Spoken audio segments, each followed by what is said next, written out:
Qui êtes-vous ? Je suis Hamid Alouache, coach en développement personnel et danseur. Entre la chorégraphie de Sadek Coiffe, créée à l'occasion du passage de relais entre Tokyo 2020 et Paris 2024 lors de la cérémonie de clôture des Jeux paralympiques, et Alcina de Handel à l'Opéra de Paris en 2014, en tant que danseur, que s'est-il passé pour vous ?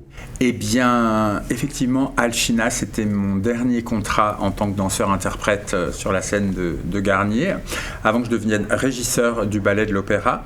Et donc, alors que j'étais régisseur du ballet de l'Opéra, je suis tombé malade en mai 2016. J'ai eu une inflammation de la moelle épinière qui m'a rendu paraplégique en quelques jours. Et donc, j'ai été hospitalisé et complètement paraplégique pendant 9 mois. Et donc, à l'issue de ces 9 mois, j'ai quitté l'hôpital. Je commençais à récupérer.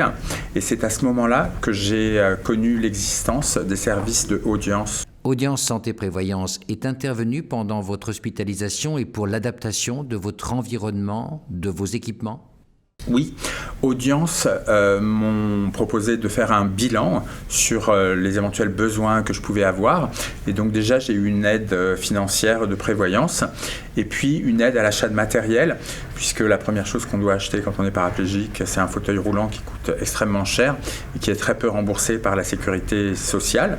Et donc dans un deuxième temps, j'ai aussi pu prétendre à une aide d'achat d'équipement pour mon nouvel appartement, puisque ma condition faisait que je ne pouvais plus habiter mon ancien appartement, que j'ai dû déménager et que dans ce nouvel appartement, j'ai dû faire quelques aménagements qu'Audience m'a aidé à payer. C'est avec les dispositifs d'accompagnement d'aide au retour à l'emploi proposés par Audience que vous rebondissez ? Alors, j'ai vite compris pendant ma période d'hospitalisation que mon avenir n'était plus à l'Opéra de Paris, et donc j'ai fait une reconversion en coaching en développement personnel. Et donc pendant cette formation, Audience m'ont proposé de m'accompagner en termes de communication. Donc l'idée, c'était de trouver comment communiquer sur à la fois mon passé et trouver un équilibre entre mon passé, ce que je faisais au présent et quels allaient être mes futurs projets. Que voudriez-vous dire aux professionnels ? Je voudrais dire que souvent, il y a des sujets qui ne nous intéressent pas parce qu'on se sent immunisé et puis parce que tant mieux si on se sent immunisé. Donc on n'a pas envie de parler de maladie quand on va bien, on n'a pas envie de parler de handicap quand on va bien, sauf que quand on va mal, ce n'est pas le moment où on est le plus à même d'avoir l'énergie d'aller chercher l'information. Donc c'est peut-être bien de s'y intéresser quand tout va bien pour que ce soit plus simple quand on en a réellement besoin. Comment vous est venue l'idée de devenir coach en développement personnel ? C'est une idée qui m'est venue alors que j'étais encore hospitalisé et que j'écoutais beaucoup les jeunes personnes accidentées auprès de moi et que j'ai réalisé que j'avais beaucoup de plaisir à les aider à réfléchir sur comment dire à leurs parents qui passaient trop de temps dans leur chambre, comment dire à leurs copines que c'était peut-être pas la peine de les appeler 3 fois par jour pour savoir quel progrès ils avaient fait aujourd'hui. Et donc du coup, j'ai senti que j'étais de plus en plus efficace à cet endroit-là et qu'ils étaient de plus en plus demandeurs de ces moments-là.